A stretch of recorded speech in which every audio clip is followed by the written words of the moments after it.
Iman Khelif, une boxeuse algérienne de renom, fait face à une controverse internationale concernant sa participation aux Jeux Olympiques de Paris 2024. En 2023, la boxeuse algérienne avait été exclue des championnats mondiaux en raison de niveaux élevés de testostérone, suscitant des débats sur les critères de genre dans le sport.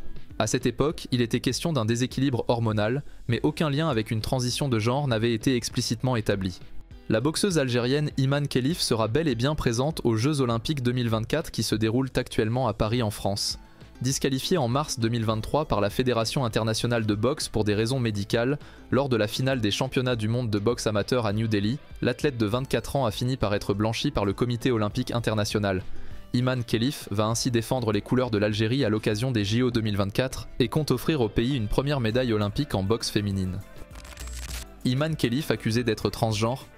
Alors que l'IBA n'a jamais dévoilé les raisons derrière la disqualification de la boxeuse algérienne, il s'est avéré finalement que ce n'est pas une raison médicale qui aurait conduit l'IBA à empêcher Iman Khelif de disputer la finale de la compétition. Selon des sources citées par le site Foot Algérie, c'est la présence de l'hyperandrogénie, qui désigne un surplus de production d'hormones masculines chez une femme, qui serait derrière l'exclusion d'Iman Khelif. Visiblement, le corps de la boxeuse algérienne produit naturellement une grande quantité d'hormones masculines.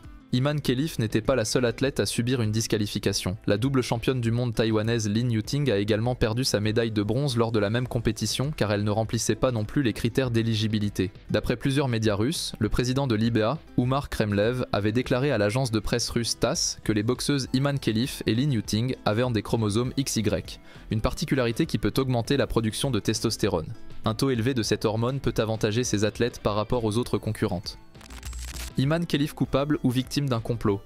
Les récents articles, notamment une dépêche de Reuters citant les propos du président de l'IBA, ont ravivé la controverse en affirmant que Khelif possède des chromosomes XY, généralement associés aux hommes, plutôt que les chromosomes XX typiquement féminins. Cette information, relayée initialement par des médias russes, alimente les spéculations sur la possibilité que Khelif soit transgenre. D'autres médias européens, comme le Figaro et The Independent, ont rapporté cette affirmation, bien que les preuves scientifiques et médicales n'aient pas été détaillées ni fournies dans les publications.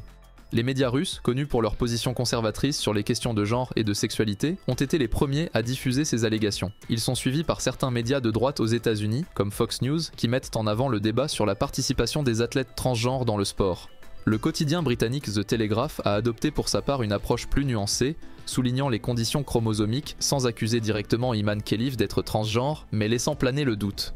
Iman Khelif, qui avait dénoncé l'exclusion de 2023 comme un complot, est désormais confronté à des accusations plus graves et politiquement chargées. La situation est exacerbée par le climat actuel autour des questions de genre dans le sport, notamment dans les contextes russes et américains où le débat est particulièrement polarisé. Ce dossier met l'accent sur les défis entourant les critères de genre dans le sport de haut niveau. Le cas de Khelif pourrait devenir un point de référence dans le débat en cours sur l'inclusion des athlètes transgenres dans le sport dans plusieurs pays.